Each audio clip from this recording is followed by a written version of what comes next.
무엇이든지 잘하려면은 배워야 합니다. 기도도 마찬가지죠. 여러분 기도를 잘하기를 원하십니까? 그러면 배우셔야 됩니다. 가장 좋은 기도는 주기도문입니다. 주님께서 우리에게 가르쳐 주신 너희는 이렇게 기도하라 말씀하신 그 주기도문에 그것이 뼈대가 되어지고 거기에 우리가 살을 붙여서 기도하는 것이 가장 좋은 기도입니다. 주기도문은 보편적인 그런 기도죠. 근데 성경에 보면은 다양한 상황에서 기도하는 기도의 내용이 나옵니다. 그 중에 제가 제일 좋아하는 기도는 역대상 4장 9절부터 10절까지 말씀입니다. 야베스의 기도이죠. 야베스는 그의 이름에서 볼 수 있는 것처럼 한계를 가진, 핸디캡을 가진 그런 사람이었습니다. 그런데 그에게는 꿈이 있었습니다. 그리고 그 꿈을 이루기 위해서 하나님 앞에 기도를 드리죠. 역대상 4장 10절부터 보면은 4가지로 기도해요. 주께서 내게 복을 주시려거든, 내게 복을 주시려거든 이렇게 번역하고 있는데 우리가 가진 성경만 이렇게 번역하고 있어요. 그 전에 개역 성경은 내게 복에 복을 더하사 그렇게 번역하고 있는데 원어에 보면 복이라는 단어가 2번 나와 있습니다. 복에 복을 더하사, 내게 복에 복을 더하여 주십시오. 2번째는 나의 지역을 넓혀 주십시오. 3번째는 주의 손으로 나를 도와주십시오. 4번째는 나로 환난을 벗어나서 내게 근심이 없게 하여 주십시오. 그렇게 기도했습니다. 그랬더니 하나님께서 그가 구하는 것을 허락하셨더라. 여러분도 동일하게 기도하시기 바랍니다. 하나님 내게 복에 복을 더하여 주십시오. 2024년 한 해도 내게 복에 복을 더하여 주십시오. 나의 지역을 넓혀 주십시오. 나의 주의 손으로 나를 도와주십시오. 나로 환난을 벗어나서 나에게 근심이 없게 하여 주십시오. 기도하면 하나님께서 여러분의 기도도 응답해 주실 것입니다. 야베스의 기도 중에서 오늘 우리가 읽은 본문의 말씀과 관련된 기도는 나의 지역을 넓히시고 라는 기도입니다. 야베스 당시 이스라엘의 국가적인 상황은 여호수아가 가나안 땅을 정복하고 이제 각 지파에게 땅을 분배해 주던 그런 시기였습니다. 야베스는 자기가 관리하고 자기가 다스릴 그리고 자기 후손들에게 남길 수 있는 그 땅을 더 넓혀달라고 기도한 것이죠. 그러면 오늘 우리가 특별히 2024년을 시작하는 저와 여러분이 지역을 더 넓혀 주십시오 라고 기도할 때 그 지역은 무엇입니까? 그것은 더 많은 영향력입니다. 그리고 더 많은 일입니다.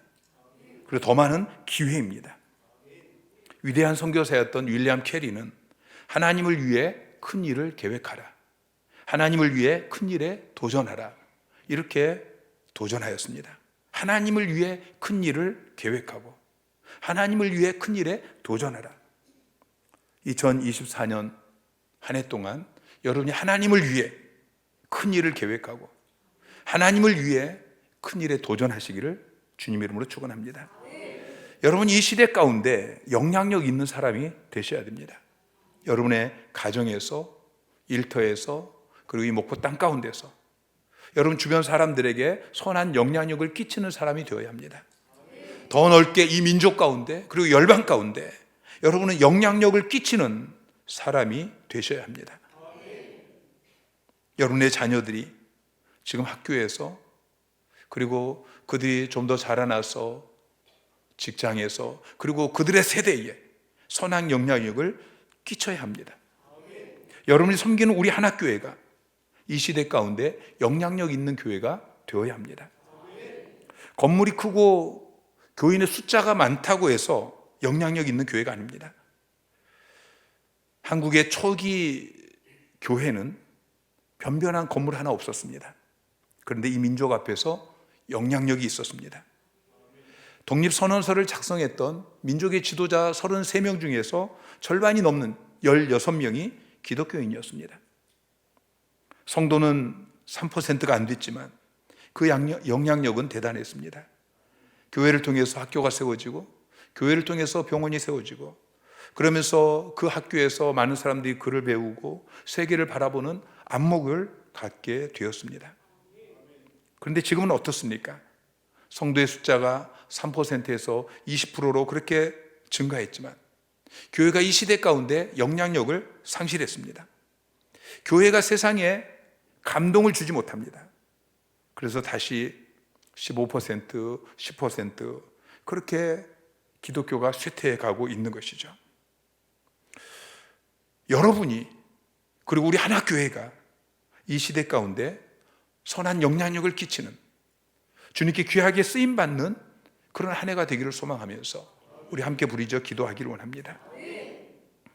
갈렙은 12절에 그날의 여호와께서 말씀하신 이 산지를 지금 내게 주소서라고 구했습니다. 갈렙은 그렇게 유명한 사람도 아니고 성경에 그렇게 많이 등장하는 사람도 아닙니다. 그런데 갈렙은 우리에게 아주 깊은 여운을 주는 사람이죠. 갈렙은 이스라엘 백성들이 가나안에 들어가기 위해서 정탐꾼을 보냈을 때에 처음에 12명을 보냈는데 그 12명 중에 한 사람이었습니다. 그때 10명이 부정적인 보고를 하죠. 민수기 13장 28절에 보면은 그 땅 거주민은 강하고 성읍은 견고하고 심이 클 뿐 아니라 거기서 아낙 자손을 보았으며, 또 33절에 거기서 네피림 후손인 아낙 자손의 거인들을 보았나니 우리는 스스로 보기에도 메뚜기 같으니, 보고 와서 그 주민은 강하다, 견고하다, 심이 크다, 거인이다, 우리는 메뚜기 같다, 이렇게 부정적으로 보고합니다. 지금 한국 교회가 세상을 향해서 똑같이 보고를 하죠. 교회는 더 이상 세상을 이길 수 없다. 이제 교회는 졌다. 교회는 이제 쇠퇴기다. 더 이상 전도도 되지 않고 더 이상 사람이 변하지 않고 안 된다. 이때 우리는 이 10명의 정탐꾼과 똑같은 말을 하는 것이 아니라 갈렙처럼 아니다, 된다, 그렇게 외쳐야 할 것입니다. 갈렙이 백성들에게 이렇게 외치죠. 민수기 13장 30절에 보면은 갈렙이 모세 앞에서 백성을 조용하게 하고 이르되 우리가 곧 올라가서 그 땅을 취하자, 능히 이기리라. 14장 7절 8절 시작. 우리가 두루 다니며 정탐한 땅은 심히 아름다운 땅이라. 여호와께서 우리를 기뻐하시면 우리를 그 땅으로 인도하여 드리시고 그 땅을 우리에게 주시리라. 이는 과연 젖과 꿀이 흐르는 땅이니라. 갈렙은 다르게 이야기합니다. 그 땅을 취하자, 이기리라.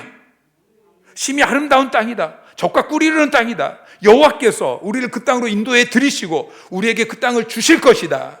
이렇게 믿음의 고백을 합니다. 그런데 이스라엘 백성들은 마음을 돌이키지 않고 10명의 그 부정적인 그 이야기를 들었던 그것을 가지고서 원망하고 불평하고 그러다가 가나안 땅에 들어가지 못하고 광야에서 40년을 그렇게 방황하다가 결국은 광야에서 다 죽었습니다. 이제 40년이 지나서 출애굽 1세대가 다 죽었습니다. 그리고 하나님께서 약속하신 출애굽 2세대가 가나안 땅에 들어왔습니다. 그리고 가나안 땅을 정복하는 그 전쟁이 시작되어져서 지금 5년이 지났습니다. 12지파가 여호수아의 그 인도하에 이제 가나안 땅을 하나씩 하나씩 점령해 들어가고 있습니다. 오늘 본문 여호수아서 14장은 정복 전쟁이 거의 끝나가는 시점입니다. 그런데 대부분의 땅은 점령했는데 아직 정복하지 못한 땅이 남아 있습니다. 그게 바로 아낙 자손이 사는 헤브론 땅입니다. 바로 45년 전에 10명의 정탐꾼들이 부정적으로 보고했고, 그래서 이스라엘 백성들이 그 보고를 듣고 두려워하고 불평했던 그 땅, 거주민은 강하고 성읍은 견고하고 네피림 후손인 아낙 자손들이 거하고 있는 그 헤브론 땅인 것입니다. 이스라엘 백성들은 변변한 무기 하나 없는데, 그 당시가 청동기 시대인데 그들은 철로 된 칼과 창을 가지고 있었어. 아주 용맹한, 그리고 성읍은 견고하고 산에 있기 때문에 점령하기가 쉽지 않았습니다. 역사가 반복되죠. 45년 전과 마찬가지로 이스라엘 백성들이 지금 다른 지역은 다 점령했는데 그때와 마찬가지로 지금 아낙 자손이 있는 헤브론 산지, 이곳은 전혀 엄두를 내지 못하고 있는 것입니다. 그래서 정복전쟁이 거의 끝나가는 이 시점에도 여전히 그곳은 점령하지 못한 상태로 남아있는, 어느 지파 그 누구도 그 땅을 점령하겠다라고 나서지 않습니다. 그때 85세가 된 갈렙이, 여호수아를 제외하고는 지금 갈렙이 나이가 가장 많습니다. 그런데 그 갈렙이 여호수아에게 이야기하죠. 이 산지를 지금 내게 주소서. 오늘 본문에서 갈렙은 세 가지를 이야기합니다. 7절 말씀을 보면은, 자, 7절 시작. 내 나이 40세에 여호와의 종 모세가 가데스 바네아에서 나를 보내어 이 땅을 정탐하게 하였으므로. 자, 그 땅이 갈렙이 45년 전에 정탐했던 바로 그 땅이라고 이야기하고 있죠. 자, 9절 말씀 시작. 그날에 모세가 맹세하여 이르되 내가 내 하나님 여호와께 충성하였은즉 내 발로 밟는 땅은 영원히 너와 내 자손의 기업이 되리라 하였나이다. 하나님께서 모세를 통해서 이 땅, 헤브론 땅을 갈렙과 그 자손에게 주시겠다고, 영원히 기업으로 주시겠다고 약속했다라는 것을 이야기하고 있습니다. 자, 12절 말씀 시작. 그날에 여호와께서 말씀하신 이 산지를 지금 내게 주소서. 당신도 그날에 들으셨거니와 그곳에는 아낙 자손, 그 사람들 성읍들은 크고 여호와께서 나와 함께 하시면 내가 여호와께서 말씀하신 대로 그들을 내쫓으리이다. 자, 그 땅을 정복하고 차지할 테니 그 땅이 크고 견고하지만 이 산지를 지금 내게 달라라고 요청하고 있습니다. 갈렙은 지금 75세의 노인입니다. 근데 그 노인이 젊은 사람들도 지금 감히 엄두 내지 못하는 그 크고 견고한 헤브론 산지를 도전하고 있는 것입니다. 왜 그렇습니까? 그에게는 하나님이 주신 비전이 있기 때문이죠. 중요한 것은 하나님이 주신 비전입니다. 상황이 아니고 환경이 아니고 나의 모습이 아니고 하나님이 주신 비전인 것이죠. 순종이라는 책의 저자인 존 비비어 목사님에게 친구 목사님이 계십니다. 그 친구 목사님이 미국 동부 지역에서 교회를 개척했습니다. 교회가 금방 부흥하고 또 아름다운 예배당을 건축했습니다. 그런데 어느 날 기품이 있어 보이는 백발의 신사가 교회를 나오기 시작합니다. 근데 그 신사가 예배 때마다 눈물을 흘리는 거예요. 그냥 은혜 받아서 흘리는 눈물이 아니에요. 그러다가 어느 날 그분이 목사님을 찾아와서 고백을 합니다. 하나님께서 1981년에 이곳에 교회를 개척하라고 말씀하셨다는 것입니다. 그리고 며칠 후에 자기가 목회할 그 교회 예배당에 그 모습을 꿈속에서 봤다는 거예요. 너무 생생해서 전문가를 불러서 꿈속에 보았던 그 예배당 건물의 조감도를 그리게 할 정도로 그렇게 생생한 꿈을 꿨습니다. 그런데 막상 교회를 시작하려고 하니까 마음의 부담이 커서 결국에는 포기했습니다. 그리고 그 후에 사업가가 되었습니다. 그 말을 하고 노신사가 품속에서 꼬깃꼬깃 접었던 그 종이를 펴 보이는데 그 종이에는 1981년에 꿈에서 보았던, 그래서 전문가를 통해서 그렸던 그 예배당 조감도가 그려져 있었습니다. 그런데 그 교회 조감도가 지금 그 교회 건물의 모습과 너무나도 똑같았습니다. 이 노신사가 왜 눈물을 흘렸겠습니까? 하나님이 말씀하셨을 때 순종했어야 되는데, 순종했으면 자기가 이 예배당에 목사로서 사역을 하고 있었을 텐데 그 아름다운 교회, 그 영광의 면류관이 다른 사람에게 넘어간 것입니다. 여러분, 우리의 삶에 있어서 중요한 것은 그 일이 힘든 일이냐, 그 일이 내게 부담스러우냐, 이게 아닙니다. 첫째는 그것이 하나님이 내게 주신 비전이냐, 두 번째는 내가 하나님께 순종해서 하나님이 나에게 주신 그 비전에 순종해서 내가 가고 있느냐, 이게 중요한 것이죠. 이 두 가지 질문에 예라고 자신 있게 대답할 수 있는 사람은 행복한 사람인 것입니다. 여러분, 우리의 진정한 행복은 부유하고 안전하고 명예롭고 그런 자리가 아니죠. 우리에게서 진정한 행복은 하나님께서 부르신 그 자리로 나아갈 때 주어지는 것입니다. 비록 그 일이 오늘 본문의 말씀처럼 인간적으로 넘기 어려운 크고 견고한 산지일지라도 그것을 해내는 것이 마치 거인 족속, 안악 족속과 그렇게 싸우는 것처럼 인간적으로는 메뚜기 같고 싸워서 이길 수 없을 것 같은 불가능한 일처럼 그렇게 보일지라도 순종할 때 하나님께 함께 하시고 역사하시고 그리고 이루어 주시는 것입니다. 결국 14절에 보니까 헤브론이 그니스 사람 여분네의 아들 갈렙의 기업이 되어 오늘까지 이르렀으니, 갈렙은 85세에 이 산지를 달라고 요청했습니다. 갈렙은 자기 자신을 위해서 그 땅을 요청한 것이 아닙니다. 우리는 우리 자신을 위해서뿐만 아니라 우리의 자녀들을 위해서, 우리 다음 세대들을 위해서, 한국 교회를 위해서 하나님께서 우리에게 주신 소명을 이루어야 할 것입니다. 이 산지 헤브론 땅은 반드시 정복되어야 하는 땅입니다. 창세기 23장에 보면은 아브라함이 헤브론에서 막벨라 굴을 사서 아내를 거기 장사합니다. 그리고 아브라함도 그 아들 이삭도 그곳에 장사가 되었습니다. 이삭의 아들이었던 야곱은 애굽 땅에서 죽었습니다. 그런데 요셉이 야곱을 그곳으로 데려와서 거기에 장사를 지냅니다. 요셉도 애굽의 총리였고 그리고 애굽에서 죽었는데 모세가 출애굽할 때에 요셉의 유고를 가지고 와서 헤브론 땅에 장사를 지냈습니다. 그러니까 헤브론 땅은 이스라엘 백성들의 열조가 묻혀있는, 믿음의 조상들이 묻혀있는 성지와 같은 곳이죠. 그 땅을 정복하고 나서 이제 15장부터는 갈렙이 속한 유다 지파가 땅을 차지하는 장면을 기록하고 있는데 63절에 걸쳐서 길게 기록하고 있습니다. 이스라엘 백성들이 애굽에 정착할 때는 요셉이 지도자였습니다. 이스라엘 백성들이 애굽에서 출애굽할 때는 이스라엘의 지도자가 레위 지파였던 모세였습니다. 가나안을 정복할 때는 에브라임 지파 여호수아가 지도자였습니다. 이스라엘의 첫 번째 왕은 베냐민 지파의 사울이었습니다. 근데 마지막은 갈렙의 유다 지파에게로 돌아갔습니다. 갈렙이 속한 그 유다 지파에서 다윗이 나오고 솔로몬이 나오고, 다윗이 나라를 세우고 솔로몬이 성전을 건축하고, 그리고 결국 그 유다 지파에서 우리 주 예수 그리스도께서 오셨습니다.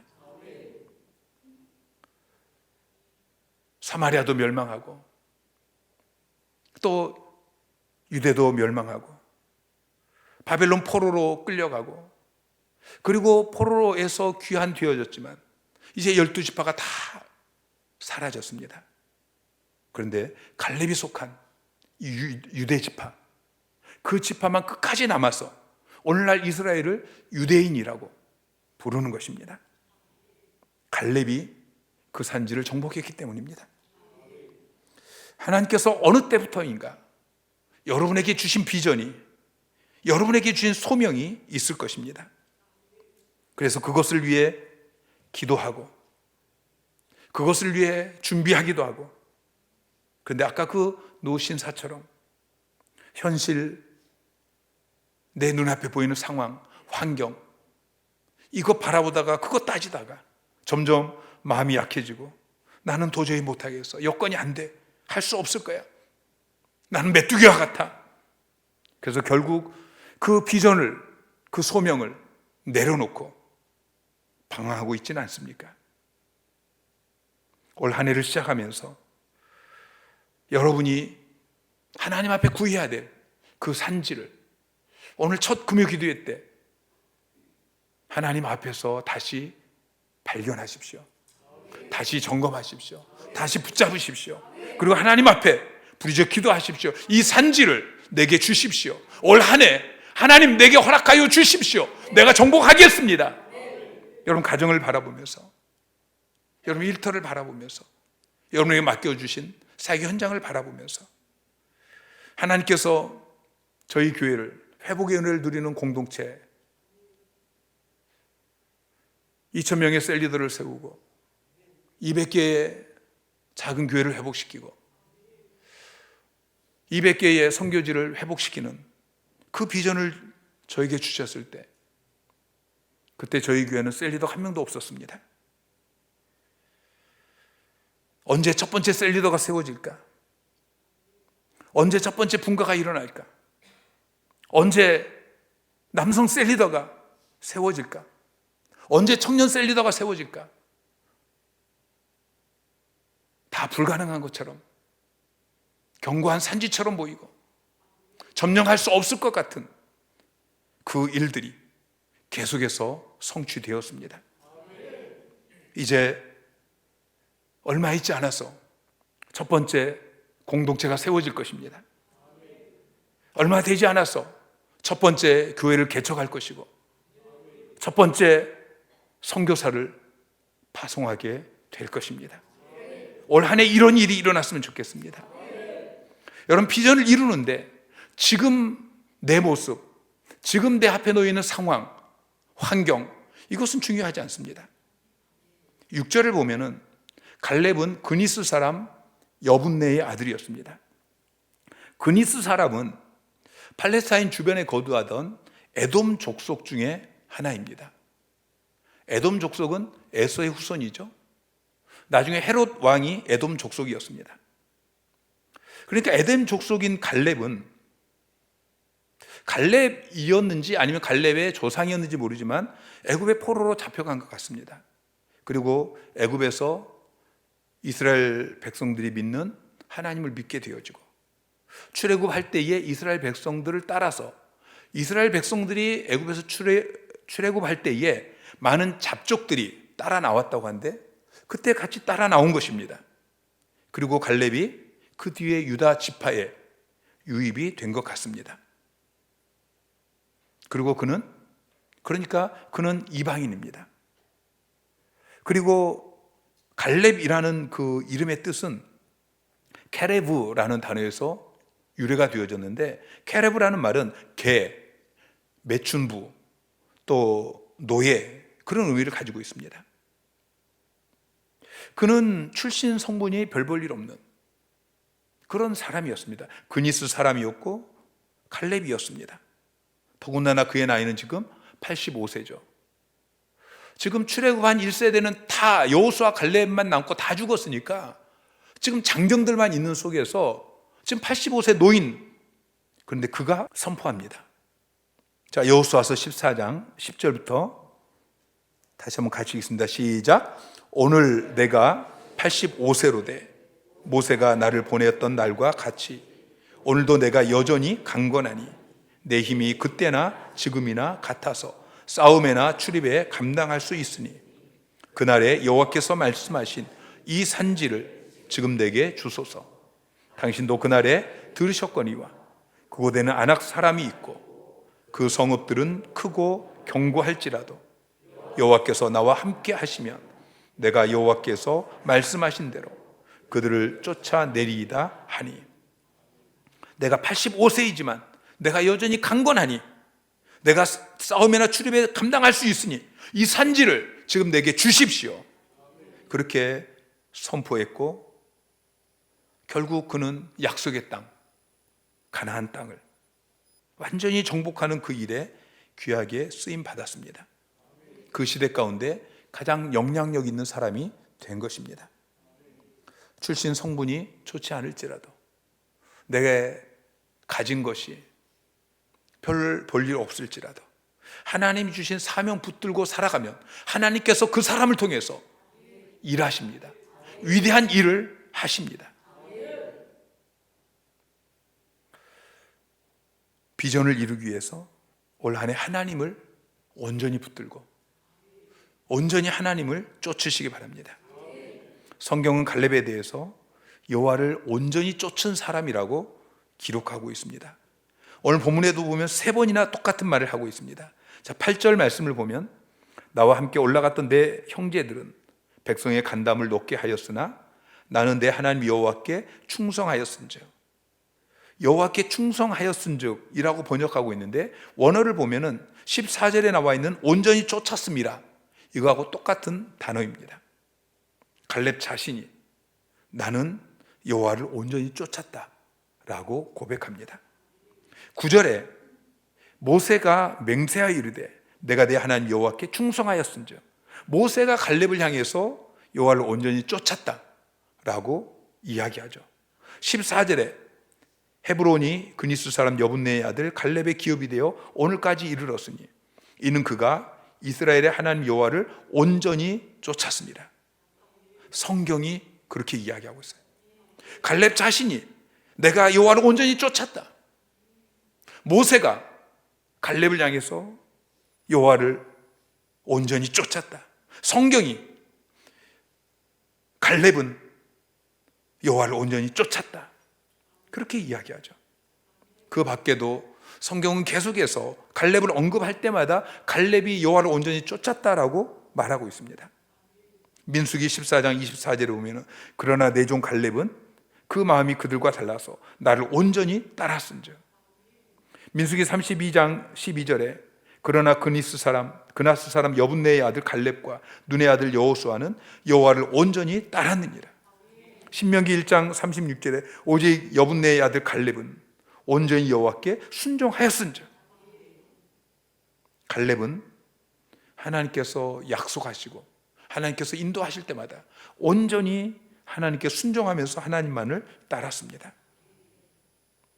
하나님께서 올 한 해 여러분에게 주신 그 약속의 말씀을 붙들고 나아가시기 바랍니다.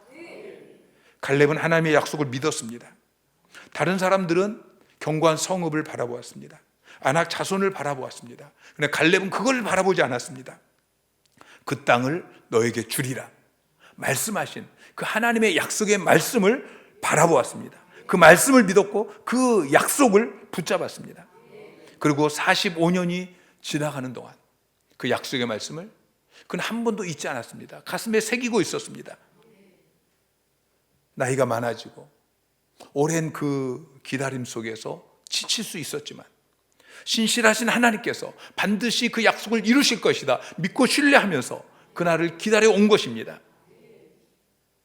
광야에서 40년을, 그리고 가나안 땅에서 지금 정복 전쟁이 벌어지는 5년 동안 45년을 그렇게 기다렸습니다. 그리고 마침내 때가 되어지니까 그 약속을 믿고 행동합니다. 갈렙의 믿음은 단순히 지적인 믿음이 아닙니다. 머릿속으로만 동의하고 인정하는 그런 믿음이 아닙니다.